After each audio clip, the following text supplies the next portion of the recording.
بەناوی خوای گەورە سڵاوتان لەبێت بینەرانی بەڕێز و خۆشەویست سەرۆک وەزیرانی عێراق هەوڵەکانی بۆ کۆنتڕۆڵکردنی خاڵە سنووریەکان دەست پێ کردووە. مستەفا کازمی سەرۆک وەزیرانی عێراق لە چوارچێوەی کۆنتڕۆڵکردنی خاڵە سنووریەکان و دورخستنەوەی گروپە چەکدارەکان لە خاڵە سنووریەکان هەرێک لە خاڵی سنووری مۆنزوریە و مەندەلی لەگەڵ وڵاتی ئێران کۆنتڕۆڵ کردو و هێزێکی تایبەتی تێدا جێگیر کردووە. بەمیوانداری بەڕێز ڕابوون معروف سەرۆکی فراکسیۆنی ئایندە لە پەرلەمانی عێراق تاوتوێی هەوڵەکانی مستەفا کازمی و حکوومەتەکەی بۆ ڕوبەڕووبوونەوەی گەندەڵی و ئەنجامدانی چاکسازی دەکەن، هەروەها قسە لەسەر ڕێگنەکەوتنی هەرێم و بەغداش لەبارەی مەلەفەکانەوە دەکەین. سەرەتا راپۆرتێک دەبینی. منفذ مهم نبعث رسالة إلى كل الفاسدين. سەرۆک وەزیرانی عێراق هەوڵەکانی بۆ کۆنتڕۆڵکردنی خاڵە سنووریەکان چڕ کردوێتەوە. مستەفا کازمی سەرۆک وەزیرانی عێراق لە هەوڵدایە سەرجەم خاڵە سنووریەکانی عێراق بخاتە ژێر چاودێری و سەرپەرشتی حکوومەت و گروپە چەکدارەکان لە دەروازە سنووریەکان دوور بخاتەوە. لە چوارچێوەی هەوڵەکانیدا سەرەتای ئەم هەفتەیە کازمی هەریەک لە دەروازە سنووریەکانی مەندەلی و مۆنزیەی لەگەڵ وڵاتانی ئێران کۆنتڕۆڵ کرد. لەم بارەیەوە مستەفا کازمی سەرۆک وەزیرانی عێراق ڕایگەیاند سەردانیکردنی بۆ دەروازە سنووریەکان پەیامێکی ڕوونە بۆ دز و گەندەڵکاران چیتر ڕێگە نادەن دزی لە ماڵی میلەت بکرێت. لە عێراق گەندەڵێکی زۆر لە خاڵە سنووریەکاندا هەیە، بەشێکی زۆری داهاتەکان ناگەڕێنەوە خەزێنی دەوڵەت و بۆ گروپە چەکدارەکان دەڕوات. بەپێی زانیاریەکان ئەو داهاتەی ساڵنە لە خاڵە سنووریەکان بۆ بودجەی گشتی عێراق دەگەڕێتەوە 1 ملیار دۆلارە و زیاتر لە 5 ملیار دۆلاری بۆ گروپە چەکدارەکان دەڕوات. بەپێی وتەی پەرلەمانتارانی هەرێمی کوردستانیش لە دەروازە سنووریەکانی هەرێم هاوشێوەی عێراق گەندەڵی و تاڵانی گەورە هەیە و هەبارەی گەندەڵی لە خاڵە سنووریەکان ساڵانە 1 ملیار دۆلارە. مستەفا کازمی سەرۆک وەزیرانی عێراق لە ماوەی 2 مانگی دەست بەکاربوونیدا دەستی بە بڕینی گەندەڵەکانی خاڵە سنووریەکان کردووە. بەڵام مەسوور بارزانی سەرۆکی حکوومەتی هەرێم لە ساڵێکدا نەیتوانیوە گەندەڵی خاڵە سنووریەکان ڕابگرێت. حکوومەتی عێراق 21 خاڵی سنووری و شکانی و ئاوی و ئاسمانی لەگەڵ هەریەک لە تووشیا و ئێران و کوێیت و ئەردەن و سعودیە و سووریا هەیە.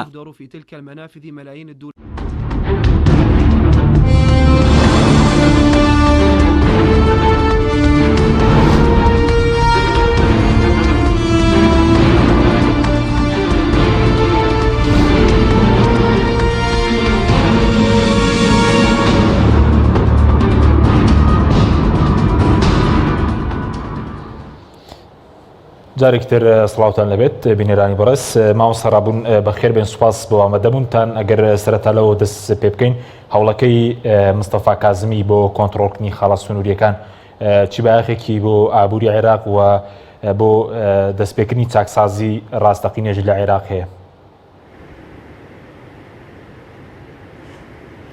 بەڵێ لە پێشەوە سەلام لە ئێوە، سەلام لە بینەرە ئازیزەکانتان. لە ڕاستیدا بەداخەوە دوای ڕوخاندنی ڕژەمەکەی سەدام حوسێن لە بەغداد، هەروەها پێشتریش لە دوای ڕاپەڕینی ئازاری گەلەکەمان لە کوردستانی عێراق،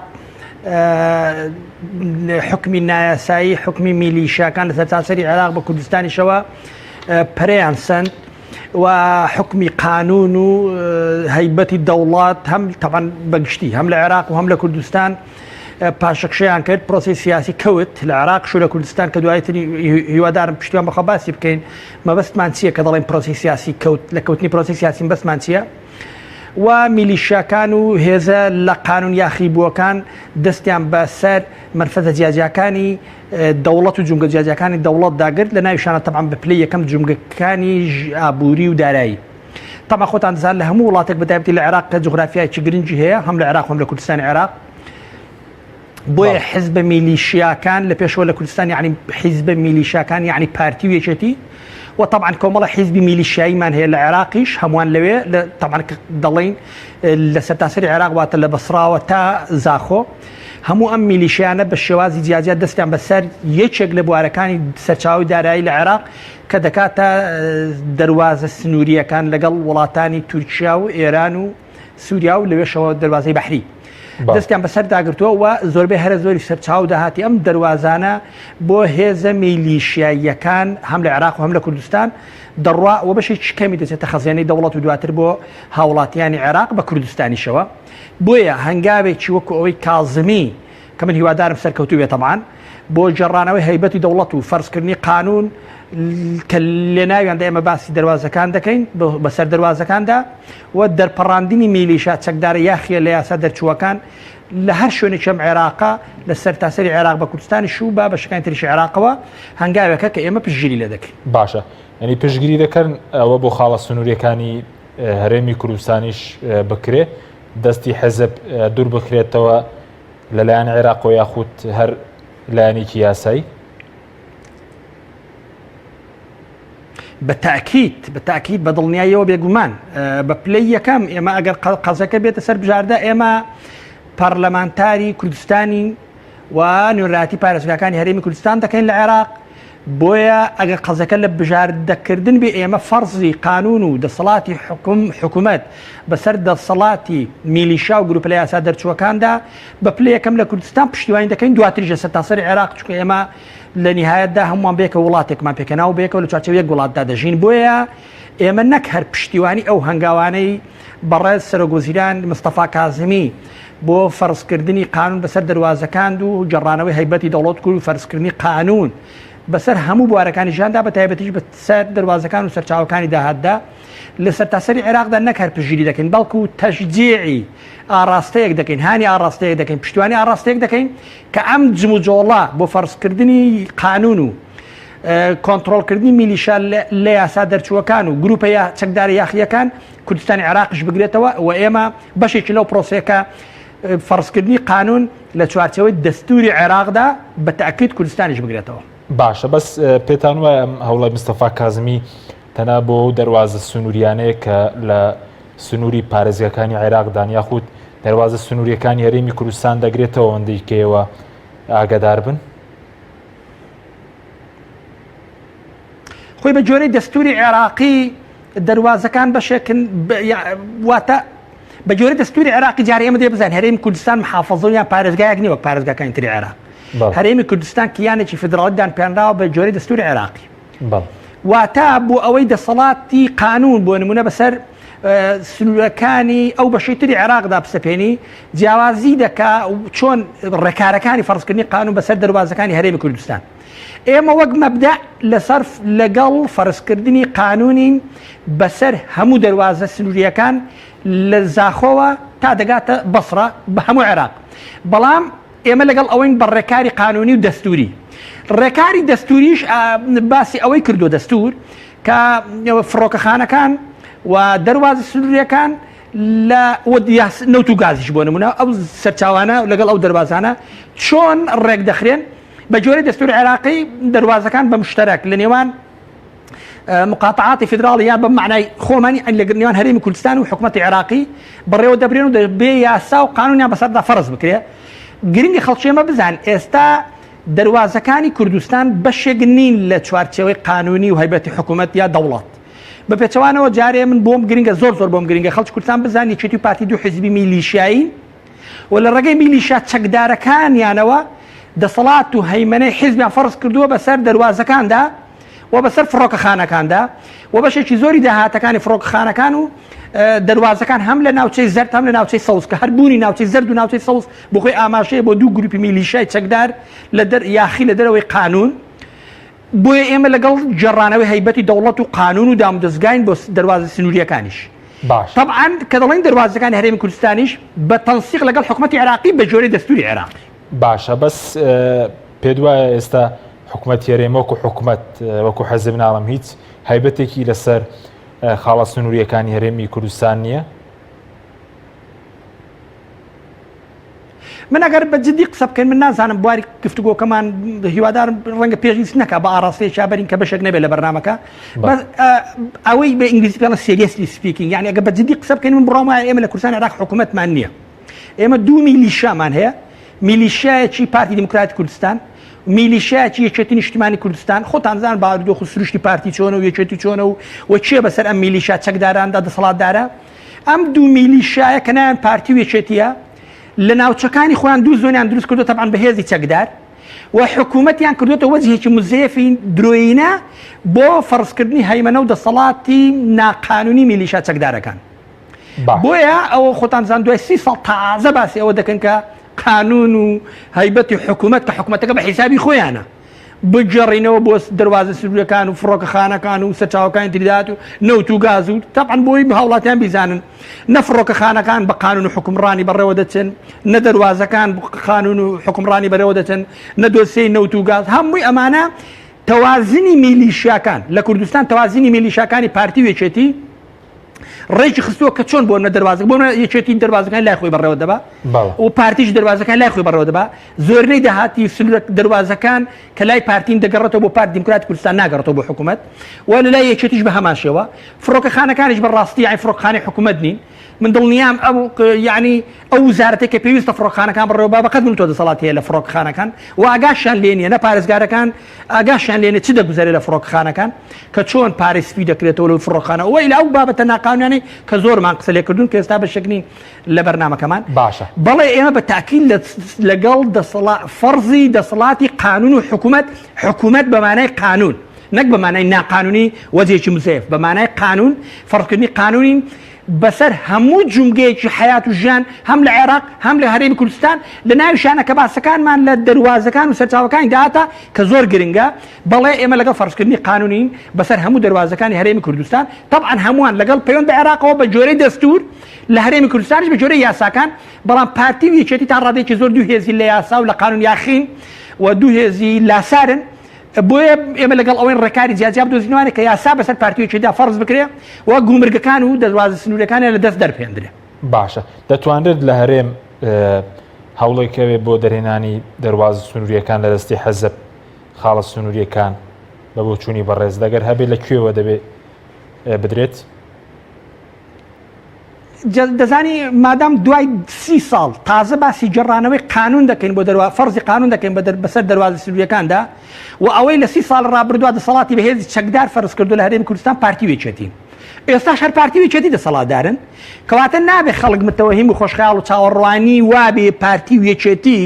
دەچن قڕجی ئەو هەموو دام و دەستگای ناشەریعی و ڕاگەاندن ناشەریعی و ئەو هەموو دەستگای چەواشەکاری و دەستگای فاستکردنی کۆمەلگا کە بە پارێز بەشێکی گرنگ ئەو پارانە لە دەواازەکان و گومرگی دەواازەکانەوە دێن بۆ دەستگان یاخیە و لە یاسا دەرچوەکانی پارتی وێچێتی ئێستا پێمان وابێ ئەوان بە ئارەزی خۆیان دەچن ئەو سەرچاوانە لە خۆیان دەبڕن دەیژێڕنەوە بە حکوومەت تا ئێستا کە من قسە بۆ تۆ دەکەم بە گوێرەی ئەوانەی بەشدارن لە حکوومەت بە جۆرەی قسەکەرەکان هەندێک لەوانی کە ناو حکوومەت ڕاستگویانە دەڵێن گەندەڵی لە دەواازەکان لە دوای ئەم کابی دامەزرانی ئەم کابینەوە کە یەکێک لە قەرار وایە یعنی خۆی ئیدیعای خۆی ئەوەی کردو کە یەکێک لە ئەرکەکانی محارەبەکردنی گەندەڵی و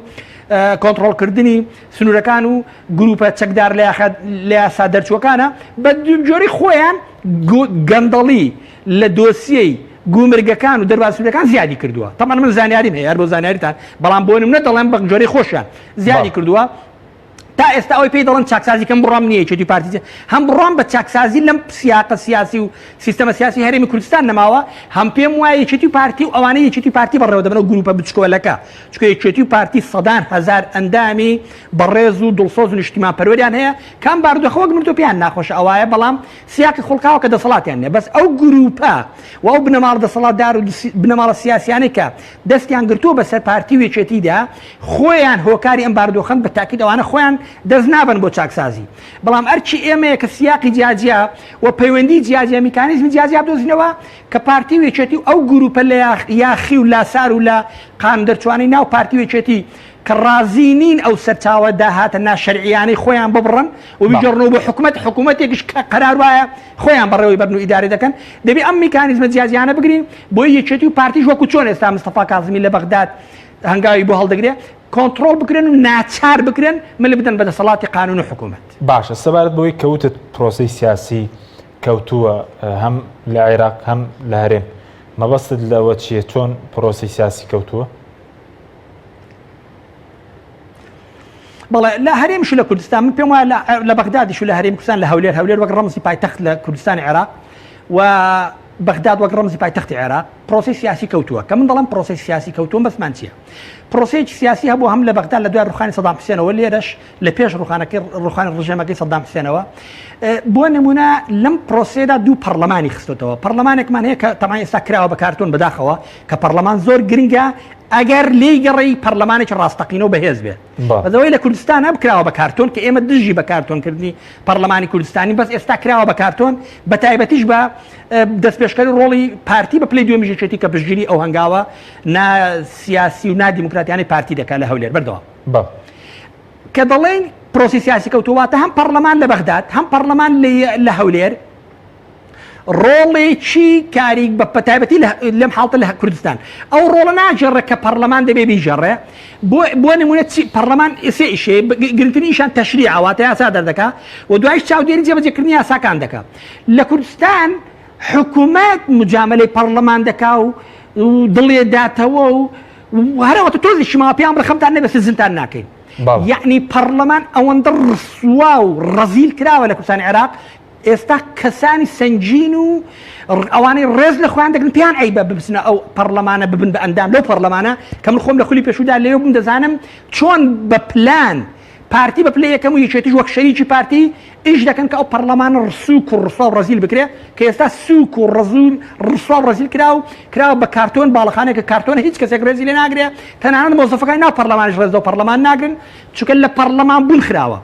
لە بەغدادیش بە هەمان شێوە دوای ڕوخاندنی ڕژەمەکەی سەدام حوسێن و پاشەکشەی هەنگاوەکانی دیموکراسی دەرکەوتنی میلیشاکان دەرکەوتن کە میلیشاکان دەرکەوتن دواتر نفوزی خارجی بەهێز بوون لە بەغداد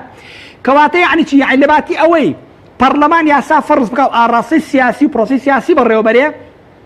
تەوازنی میلیشاکان بڕیار دەدا چی بکرێ هەم لە بەغداد تا ئەم لەحزێش کە هەندێ هەنگاوی تازە دوای پێکەنانی حکومەت تازە بەڕێز مستەفا کاظم من ئومێد وایە سەرکەوتوو بێ ئەو بابەتێکی ترە ولا کوردستانی عێراقیش یعنی بۆ نمونە ئەوەی بڕیاردا بۆ نمونە پەرلەمانەکە بە چ ئاڕاستەیەکا بڕوا گومرگەکان بە چ ئاڕاستەیەکا بڕۆن فڕۆکخانەکان بە چ ئاڕاستەیەکا بڕوان کام حزب قەدەغە بکرێ کام حزب مجاملە بکرێ کام سەرۆک حزب هەندێک لە ژوورەوە بێ هەندێک پێم بێتەوە دەرێ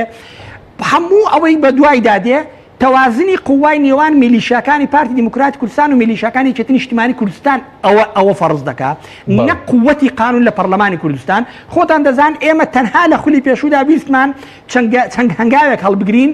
کە پەرلەمان و هەیمەنەی پەرلەمان و هەیبەتی پەرلەمان فەرز بکەین بەسەر هەموو مؤسساتەکانی دەوڵەتدا بۆی قانون پرۆسی قانون بخەینە سەر ڕێگە و پرۆسی سیاسی ڕاست بکەینەوە بە چەکدار پەرلەمانەکان داخستا و کاتەی پرۆسەی کەوتووی نادیموکراسیان جڕایەوە سەرخەتی خۆی و دیموکراسی و هەیبەتی پەرلەمانیان شکاند ئەنجا پەرلەمانیان وەک کارتۆن ئەوەی بە زمانی مەلای مەشهورە پێڵێ وەک تێرێکی معقول خستەوە شوێنی خۆی کە لە پەرلەمان بوونیان خست لە عێراقیش دۆخەشین بە شێوەی شتر بەڵام ئەوە هەیە ئەوەتە تازە لە 2003 حکوومەتەکە سەدام حوسێن کەوتووە تازە سەرۆکوەزیر دەڵێ ئەوە هاتین بۆ دەواازەی منزلی و مندەلی بۆ ئەوەی کە هەیبەت دەوڵەتی بۆ بجێڕ یعنی اعترافی واضحکە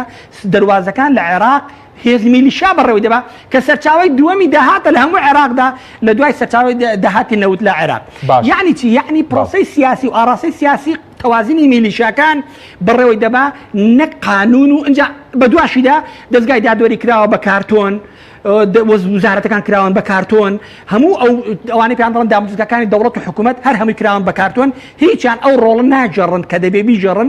بۆیە قووەتی میلیشاکان و دەسەڵاتی میلیشاکان و ئاماژەی میلیشاکان بڕیاردا دەستگای دادوەری بە چ ئاڕاستەیەکا بڕوا حکمیش گرتن بۆ چێ دەربکە حکمی نەگرتن بۆ چێ دەربکە چێ مافیە بێ قسە بکە چێ مافی نەبێ قسە بکە و ئیلی ئاخره بۆیە ئێمە ئەمە من بە مەدەڵم پرۆسی سیاسی کەوتووە ڕەنگە شەنسی ڕاستکردنەوەی ئەمە بابەتی ترە لە بەغدا زۆرتر بێ وەک لە هەرێم بەڵام لە هەرێم بە ئەندازەیەک پرۆسی سیاسی کە کەوتووە کە هەموو کەس دەزان پەرلەمانی کوردستان کارتۆنێکە و دەسەڵاتی هیچی نییە و هەندێک لە مەبەستمەوە نیە خوا نەخواستە من دڵسۆزی ئەندامەکانی هەر هەمووی بخەمە ژێر پرسیار خەڵکی شتیان دڵسۆزن یعنی بەڵام ئەو دەستگایە هەر هەمووان دەزانن کە کارتۆنێکە و دەسەڵاتی هیچی نە و سەرۆکەی لەوێ دەچێت دەڵێ بەڵێ دۆسیی نەوت شەفاف نییە کە سەرۆکی پەرلەمان بڵێ دۆسیی نەوت شەفاف نییە ئەی خەڵک نایە بڵێ ئەی پەرلەمانیشتان چییە جوابەکەی ئەو پەرلەمان دەسەڵاتی هیچی نییە کە دەسەڵاتی هیچی نییە کەواتە پرۆسی سیاسی کەوتۆ پەرلەمان کراوە بە کارتۆنێک کە هەر کەسێک هەموو حزبە سیاسەکان هەر کەسێک خەڵک خۆشخەیاڵ بکەن بەوەی کە لێرە بە دواوە دەتوانین لە پەرلەمانی کوردستانەوە بە تەنها وەک بڵێ ئەوەی پێڵە پرۆسی انتخابات ئێمە گۆڕانکاری ڕێشەی لە پرۆسی سیاسی و سیستەمی سیاسی لە کوردستانی عێراق بەنجام بگەێنین بەشێکە لەو خیانەت و لەو زڵمە و لەو ستەمانە کە هێچێتی و پارتی لە 30 ساڵ ڕابردووی حکومڕانی خۆیان بەسەر ئەم هەرێمەیە بە هێزی چەکدار فەرزیان کردووە. بۆیە من بانگەوازی هەموو هێز سیاسیەکان دەکەم ئەوانەی فعلەن دڵسۆزن، ڕاستگویان دڵسۆزن، ئەوانەی کە دڵسۆزن و ئەو کەساتیانش کە فعلەن خۆیان بە ئۆپۆزیسیۆن بارودۆخە دەزانن خەڵکی متەوەهم نەکەن بۆی کە ئێمە لە عێراق پەرلەمانێکمان هەیە، چونکە ئێمە پەرلەمانێکی ڕاستەقینەمان لە هەرێمی کوردستان نییە. باشە بەس ئەمە بۆ حکوومەتیش ڕاستە، ینی کە بۆ لەکەوتنی پرۆسی سیاسی کە حکوومەت هەر نییە لە کوردستان؟ حکوومەتیش من پێشتر وتم، یعنی جدی قسە بکەین حکوومەتیش عینەن وەک پەرلەمان ڕۆڵەشتری دەسەڵاتی میلیشاکان دەجێڕێ هەر بۆ زانیاریتان. بۆیە کاتێک ئەگەر کەسایەتێکی بەڕێز دەسەڵاتدارن بە قووەتی میلیشاکان کە لە پێگەیەکی بۆ نۆک سەرۆکاتی هەرێمە ئەو سەرۆکە بەهێزە، کاتێک سەرۆکێکی تر دیە کە هەمان پێگەیە بە قانون بەس لەبەری قووەتی میلیشای نییە، وەک یعنی قووەتی میلیشا و چەکداری وەک سەرۆکەکەی تر نییە، ئەو پێگەیە بێهێزتر دەبێت لاوازتر دەبێت و دەکەوێتە پەرایۆزەوە خەڵک لەبیر دەچێتەوە ئێمە سەرۆکی هەرێممان هەیە یان نییە. ئەمە بۆ حکوومەتیش تەرجەمە کە دەورانێک ئێمە بەڕێزێک لە سەرۆکاتی حکوومەتی هەرێم بووکە لەناو یەکێتی نیشتیمانی کوردستاندا قووەتی میلیشای نەبوو، حکوومەتەکەی بوو بە گاڵتەجار، خەڵکی لە پاڵەوە لە دەرەوەی حکوومەت دەچون عەقدیان دەکرد، عەقدی نەوت لەگەڵ تورکیا، سەرۆکی حکوومەت ئاگاشی لێ نەبوو. زۆر جار بە ئەترافی خۆی ئاگای لە وەسعان نەبووە کە لە دەرەوە گوزەراوە مەوزوعی 4 میلیارەکەتان لەبیرەکە ئەو بەڕێزە هات سەر تەلەڤیزیۆن وتی هیچ $1 نەداوەتێ. بەڵێ بۆچی ئەو سەرۆک حکوومەتە لاواز بوو؟ چونکە قووەتی میلیشا و هێزی چەکداری لە یاسایەقی لە پشتەوە نەبوو. کاتێک سەرۆکێک شتر دێ قووەتی چەکداری باشتری هەیە یان لە خێزانێکی دەسەڵاتدارترەوە دێ کە قووەتی چەکدار و هەیمەنی سیاسی زۆرترە، سەرۆکێکی حکوومەتی بەهێزترە بە هەمان یاسا. هەموو ئەوە پەیوەندی بەوەیە کە ئێمە لە کوردستانی عێراق حکوومەتێکمان نییە بەرمەبنای یاسا بەڕێوە بچێ و حکوومەت ئەمرازی جێبەجێکردنی قانون بێ بەسەر هەموواندا بەبێ جیاوازی لە پارتیەوە بۆ یەکێتی و هەموو حیزبەکان کرد، اینجا هەموو عنسوڕە کۆمەڵایەتەکان ناو کۆمەڵگا ئەویش دیسان تەوازن و بەڵانسی نێوان میلیشا چەکدارەکان لە کوردستانی عێراق بڕیار دەدام حکوومەتە بچە ئاڕاستە و چۆن بڕوە. خۆتان ئەو سرعەتان لەبیرە کە 1 مانگی ڕابردوو لە نێوان چەند دەستگایەکی زۆر حساس وەستیاری مخابراتی ناو حکوومەت ڕوویدا بۆ خۆیان چۆن بە گژەکە داهاتن و بەیانیان سەرێکتر دەنووسی، کەسێک ئەو بەیانانە بخێنێت و دەزانێت کەواتە ئێمە حکوومەتمان نییە. سپاس دەکەم. ناوبڕێکمانەیە دەگەرم وڵات بەڵاوینەڕانی بەڕێز ناوبڕێکی کورت و دەگەڕین وڵات. تۆپ ئارت تاکەبریکاری تۆڕی میدیایی کۆمەڵ بۆ دروستکردن و بڵاوکردنەوەی ڕێکلام تۆپ.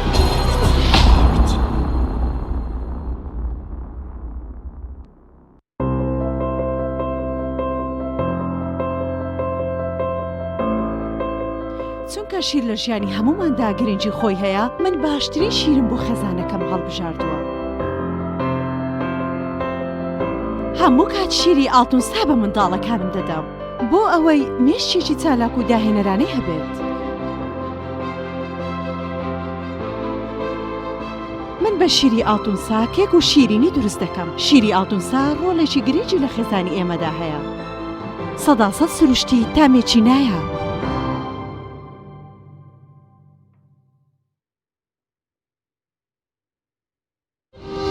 ساردخانەی چوارقورنە بۆ یەکەمین جار گەورەترین ساردخانە لە سەر ئاستی عێراق و پارێزگای سلێمانی لە دەشتی بە پیتی بتوێن کراوەیە.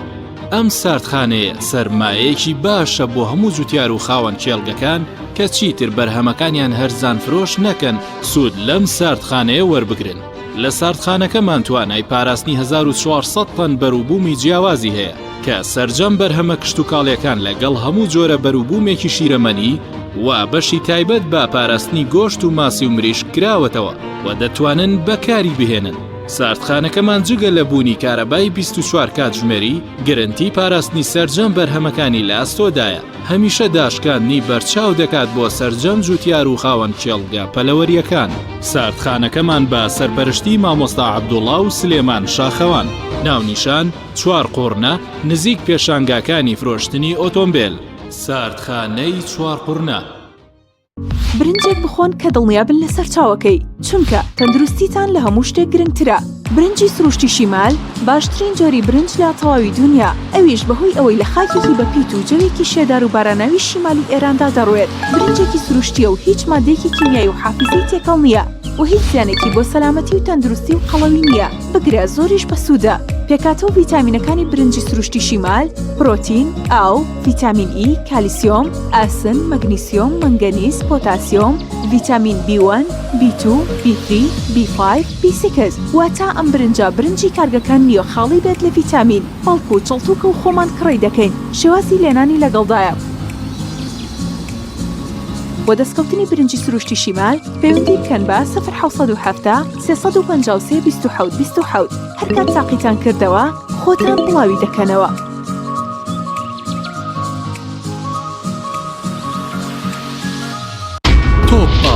تۆپ چاکە بریکاری تۆڕی میدیایی کۆمەڵ بۆ دروستکردن و بڵاوکردنەوەی ڕێکلام تۆپ.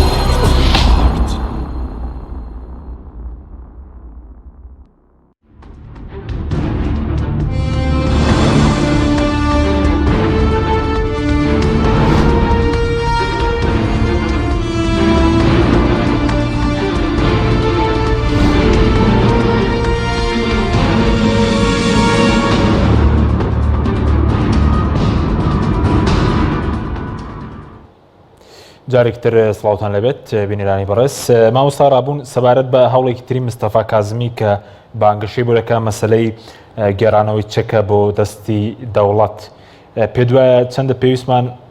بە گێڕانەوەی چەکە بۆ دەستی دەوڵەت و یاسا هەم لە عێراق و هەم لە هەرێمی کوردستانیش. بەڵێ هەمووان ئێستا دەزانن کەس نییە و ڕاستیە نەبینە کە ئێمە ئێستا لە هەرێمی کوردستان و لە عێراقش تەبان میلیشای چەکداری لە یاسا دەرچوون لە قانون دەرچوومان هەیە ئەم میلیشا چەکدارانە لەژێر کۆنتڕۆڵی دام و دەستگا قانونی و حکومیەکان نین بۆ نمونە لە عێراق ئێمە بە جۆرەی یاسا فەرماندەی هێز چەکدارەکانمان هەیە کە بەڕێز مستەفا کازمی سەرۆکی ئەنجومەنی وەزیران لە هەمان کات بەزەم میلیشا چەکدارانە نەکەر ئیلتیزامیان بە بەڕێز مستەفا کازمی و بەرپرسی فەرماندەی هێز چەکدارەکانەوە نییە بەڵکو جوێنی پێدەن باشکرا جوێنی پێدەدەن هەڕەشەی لێ دەکەن هەڕەشەی کوشتنی لێ دەکەن و ئیلتیزام بە قەرارەکانی حکوومەت و فەرماندەی هێز چەکدارەکان و ناکەن یعنی میلیشای چەکداری لە قانون یاخی و لە یاسا دەرچوون لە هەرێمی کوردستانیش ئێمە بە پێچوانی کۆمەڵێک یاساوە کە هەن کە حزب مەمنوع دەکا هێز چەکداری هەبێ بەڵام هێز یەکێتی پارتی باشکرا هێز چەکداریان هەیە لەو لایەکێتی هێزی چەکداری هەیە بە ناوی هێزەکانی هەفتە هەمووان دەزانن لێرەش پارتی هێز چەکداری هەیە یعنی بە حیزبی کراو بە فەرمی بە ناوی هێز چەکدارەکانی هەشتا هێزەکانی هەشتا ئی پارتین حزب هێزەکانی هەفتاش یەکێتین حزب بەڵام ئەم دوو حزبە بەوە قایل نەبوون پیان وایە ئەمە هێشتا کەمە اینجا دەڤەری یەکێتی ئەو هێزانێک کە بە حیساب لە چوارچێوەی وزارەتی ناوخۆ ڕێکخراون ئەو بە 6 دیسان ئەمر لە حزب وەردەگرن بە قانون بە حیساب بە شکڵی سەر بە وزارەت ناوخۆن بەس بە عملی و بەکردەوە سەر بە یەکێتی نیشتیمانی کوردستانن لێرە هێزەکانی زێرەڤانیمان هەن بە شکڵی سەر بە وزارەت ناوخۆن بەکردەوە هێزی و میلیشای چەکداری پارتی دیموکراتی کوردستانن ئەمە دەبێ لەگەڵ کۆمەڵێک بابەتی هێز چەکداری فەرعی جیاجیان هەیە بەس ئەمە بە تکایە عنی والێک نەدرێتەوە کە ئەم هێزە قارەمانانەی پێشمەرگە ئەمەیان پێخۆشە من ئاگام لێ هێزە قارەمانەکانی پێشمەرگە هەم زۆربەی هەر زۆری هێزەکانی هەفتە زۆربەی هەر زۆری هێزەکانی هەشتا زۆربەی هەر زۆری هێزەکانی زێرەڤانی زۆربەی هەر زۆری هێزەکانی هەفتە هەموو ئەمانە خەڵکی بەڕێز نیشتمان پەروەردن زۆربەی هەر زۆریان و هەم بەرژەوەندی خۆیان و عائیلەکانیان هەم ئایندەیان هەم نیشتیمانەکەشمان لەوەدا کە ئەمانە بە چوارچەوەی قانونی ڕێک بخرێن و لە چنجی حزب دەربازیان بێ و ببن بە هێزی نیشتیمانی بە قانون ڕێکخراوی سەر بە حکوومەتی هەرێمی کوردستان حکوومەتێکیش دیسان کە بە قانون بەڕێوە بچێت نەک دیسان لەوێشەوە حکوومەتەکەش هەر بە ناقانونی بۆ خۆی بەڕێوە بچێت بەڵام ئەمە گروپەکانی بەرژەوەندی و زاڵ لە پارتیوێکی ڕێیان لێ دەگرن کە گروپێکی کەمینەن بۆ یەک تاکید دەکەمەوە ئەوانەی کە ئەم باردۆخیان خۆقااندۆ ناو پارتیوێکێتیش گروپێکی کەمینەن زۆربەی هەرە زۆری ئەو سەدان هەزار ئەندام و تێکۆشەرە نیشتیمان پەروەردانەی پارتیوێکی تێم باردۆخیان پێ ناخۆشە بەس ئەوانیش وەک من و تۆ دەزان ئەوایە باردۆخەکە بۆیە بەڵێ لە کوردستانی عێراق ئێمە میلیشا نەک هەر میلیشامان هەیە حکومڕانی میلیشامان هەیە واتە میلیشاکان حکم دەکەن بەرمەبنای تەوازنی میلیشا لە کوردستانی عێراق موسساتەکانی تر هەر هەموو موسساتەکان دروستکراوە بۆیە من پێیان دەڵم ئەو موسساتانە کراون بە کارتۆن و ئێستا ڕەنگە کەسانێک بڵێن ئەم قسانە چۆن ئەم قسانە من دەیکەم ئەندامی مەکتەبی سیاسی پارتیوێکێتی هاتوون سەر تەلەڤیزیۆن توانێمە کورسی ژوێن هەر دەسەڵاتدارین هەر ئەو قسانەی منیان کردووە پێشان وتون بۆ وتوت لەبەر هێز چەکدارمان هەیە یعنی میلیشامان هەیە بۆیە بەڵێ ئەوە بارودۆخە لە کوردستان عێراق ئێمە دوو زۆنی حکومڕانی دوو میلیشامان هەیە ئەمە زۆر بۆ پێداگیری لەسەر دەکەم چونکە ئێمە ئەوانە من لە ئێمەمانن ئەوانە کە ئۆپۆزیۆن ڕاستەقینەن نەک ئەو ئۆپۆزیسیۆنە ناڕەسەنەی خۆی فرۆشتووە لە سلێمانی بە یەکێتی نیشتیمانی و بەشێکشان لێرە بە پارتی دموکراتی کوردستان کە خیانەت لەو بانگەواز و لەو بانگەشە و لەو ئەمانەتە دەکەن کە پێیان بەخشراوە لایەن خەڵکەوە بەڵام ئەوان لە پشتۆ فرۆشتویانە بە هێزە دەستگا جاسوسەکانی پارتی وێچێتی و میلیشا چەکدارەکانی پارتی وێچێتی بە بەرژەوەندی دنیای پوچ و نزم و کاتی لە ئۆپۆزیسیۆن ڕاستەقینە بۆچی پێداگیری دەکەم ئەوانەی کە ئۆپۆزیسیۆن ڕاستەقینەوەی دڵسۆزی لەگەڵ خەڵکی خۆمان و بانگەشەکانمان بۆی بیزانین ئێمە لە چه چوارچێوەیەکی سیاسی و حکومڕانی داین دەبێت بزانین ئەم حکومە میلیشایە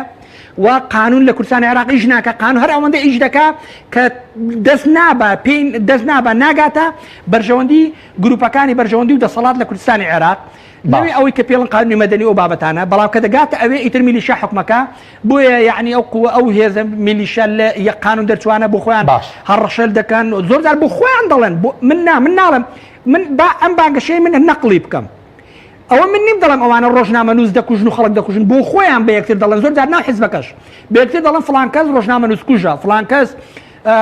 سزنی تایبەتی زیندانی تایبەتی هەر هەموو ئەوانە ئاماژەن کە ئێمە لە کوردستانی عێراق حکمی و دەسەڵاتی میلیشامان هەیە و دوجار بە پشتیوان بەخوای گەورە و گەلە ئازاکەمان دەبێت نەک هەر ئەم حکمی میلیشا و دەسەڵاتی میلیشا لە کوردستانی عێراق نەهێڵین بەڵکو ئەوانەی ئەم بارودۆخیان دروست کردووە لە چوارچێوەیەکی سیاسی و یاساییدا لێپێچینەوەی یاسایی و قانونیشان لێ بکرێت. باشە سەبارەت بە مەسەلەی سپیکردنەوەی پارە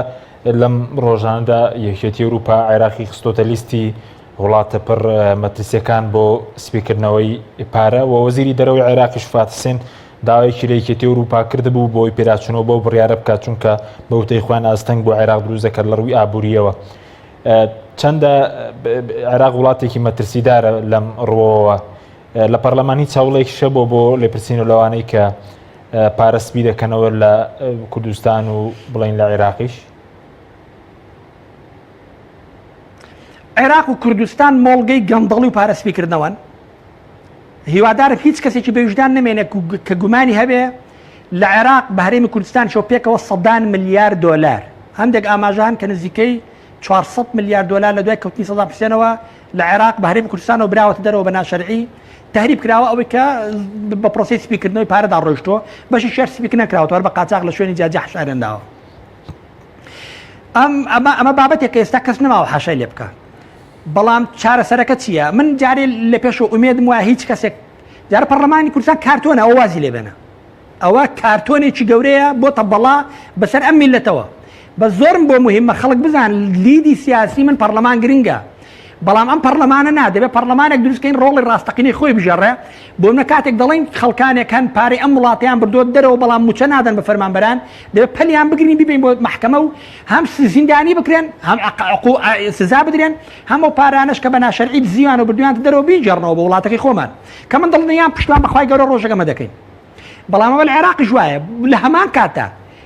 هیوادارم هیچ کەسێکیش ئومێدی نەبێ ئەو پەرلەمانی ئێستای عێراق دەتوانێت ڕۆڵێکی کارا بجەڕێ بۆی جەڕانەوەی ئەو پارە تهریب کراوان و دزراوانەی کە لە عێراق چووەتە دەرەوە کە تەبعاً زۆرین لەوێەوە چووە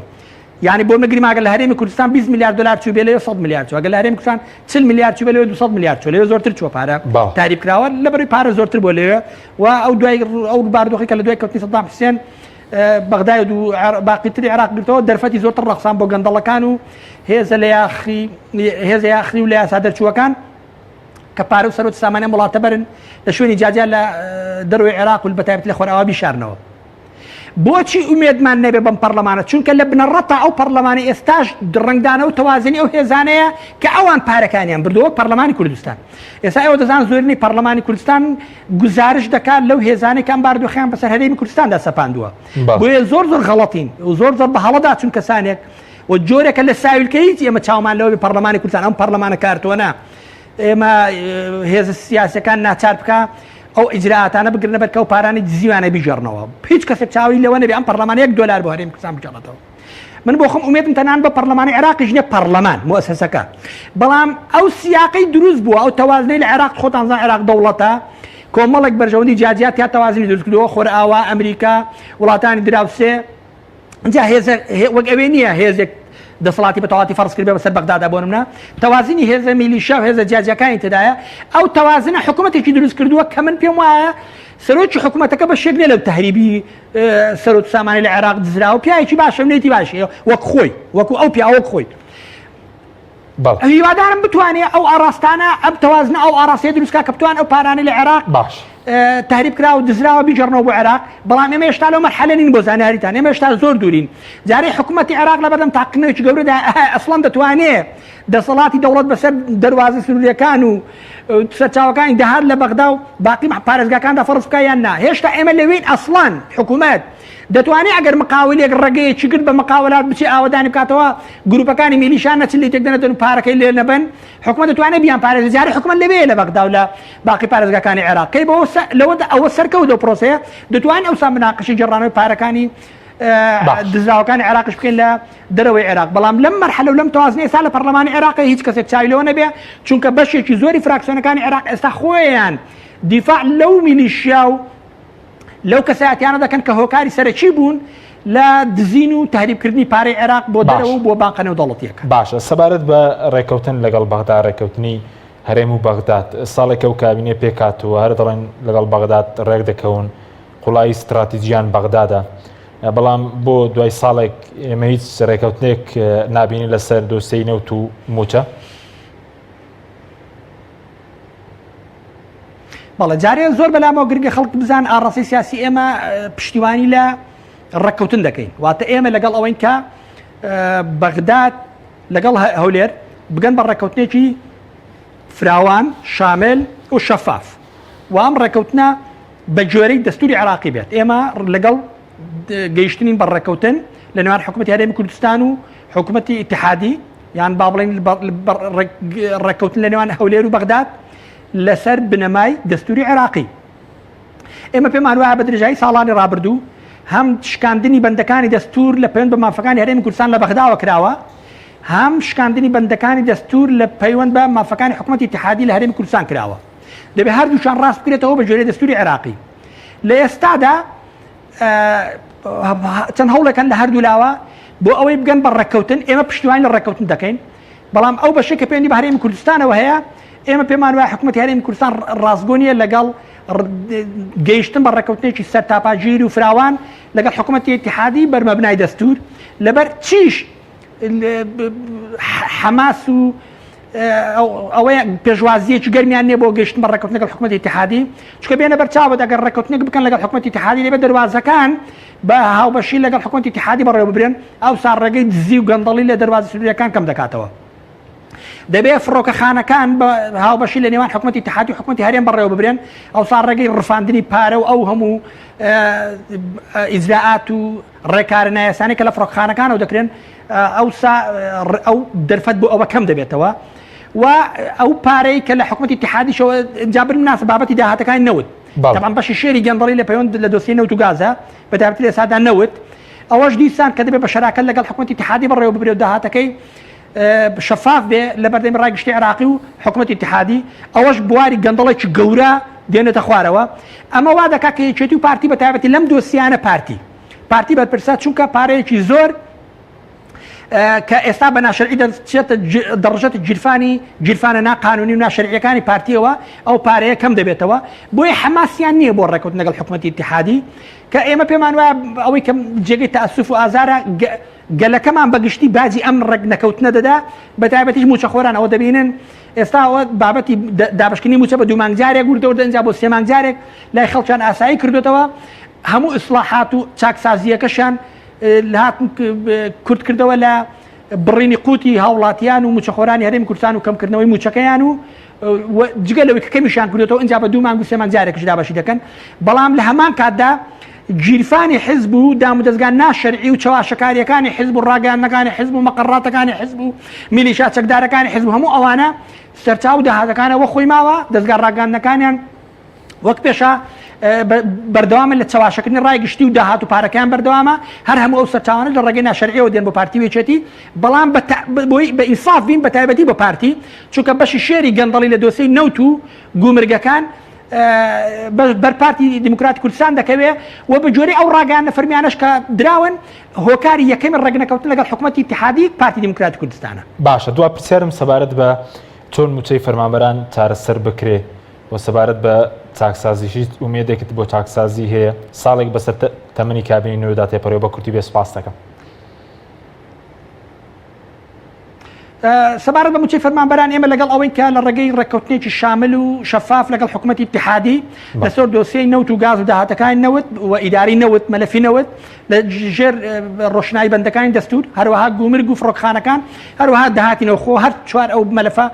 دەستوری عێراقی بنەماکەی داناوە ئێمە لەگەڵ ڕێککەوتنێکی شامل شەفافین لەگەڵ لە نێوان حکوومەتی هەرێمی کوردستان و حکوومەتی اتحادی کە ئەمە لە بەلای کەمەوە تا ڕادێکی زۆر کێشەی موچەی فەرمانبەرانی هەرێمی کوردستان چارەسەر دەکات بەڵام ئەوە بەشێک نە لە ئیسلاحەمە جێبەجێکردنی قانونە هەر بۆ زانیاریتان بەڵام سەبارەت بە چاکسازی من بڕام یەکەم بە چاکسازی نەماوە لە کوردستانی عێراق و پێشم وایە پارتی بەجێتی ناتوان چاکسازی بکەن بۆیە ئامانجی ئێمە ئەو ئاڕەسە سیاسیەش کە ئێمە هاوڕەکانمان قیادی دەکەین کۆتایی هێنانی دەسەڵاتی پارتی دیموکراتی کوردستان و بەجێتی نیشتیمانی و هەروەها هەڵەشانەوەی هەموو سیستەمی سیاسی لە هەرێمی کوردستان ئەو سیستەمە سیاسی خوارەی کە لە دوای راپەڕینی ئازاری گەلەکەمان لە کوردستانی عێراق لە سەرڕێیەکی خوار دروست کراوە بەڵام ئەمە جیایە لەگەڵ کۆتایی هێنان بە هەرێمی کوردستان چونکە ئێمە پێمان وایە هەرێمی کوردستان بڵ چێچێتی و پارتی نین ئەوان چڕنووکی خۆیان بە ڕێگەی ناقانونی هێز چەکدار فەرز کردو بەسەر هەرێمی کوردستان گەلی کوردە کە دۆزێکی ڕەوای هەیە ئەنفالی بۆ بەڵێ کەسێک ئەلفبای سیاست زانە قوارەی هەرێم جیایە لە سیستەمی سیاسی من بۆ نمونە لەگەڵ هەڵەشانەوەی سیستەمی سیاسی پارتیەکی تار قەدەغە بکرێن لە سیاست بە قانون بە باسی قانون دەکەن و حکمی قانون بە قانون جێبەجێکردن بە پێی جۆر یاسا بەڵام هەرێمی کوردستان نەک هەر دەبێت ماگی خەڵکی کوردستانە وەک واتم ئەرزی خۆت و خاکی خۆت و نیشتمان خۆت دەبێ خەڵکی تر بە پێچەوانەوە دەبێ ناوچەداڕاوەکانیش بە جۆرەی دەستوری عێراقی دیسان بە جۆرەی دەستوری عێراقی بێنەوە سەر هەرێمی کوردستان و ئەم نیشتیمانە بگەڕێتەوە بۆ خەڵکەکەی بەڵام یەکێتی و پارتی هەموو ئەوانەی کە هێزی میلیشا و ناقانونیان فەرز کردووە بەسەر هەرێمی کوردستاندا و ئەو سیستەمە خوارەش هەموو بەیەکەوە هەڵبوەشێتەوە. سوپاس دەکەم زۆر سوپاس بۆ بەڕێز ڕابوون معروف سەرۆکی فراکسیۆنی ئایندە لە پەرلەمانی عێراق کە لە هەولێرەوە لەگەڵمان بووی مادومان کردی سوپاس دەکەین. سوپاس بۆ بینەرانی بەڕێز سوپاس بۆ کارم تا بەرنامێکی دیکە خواتان لەگەڵ.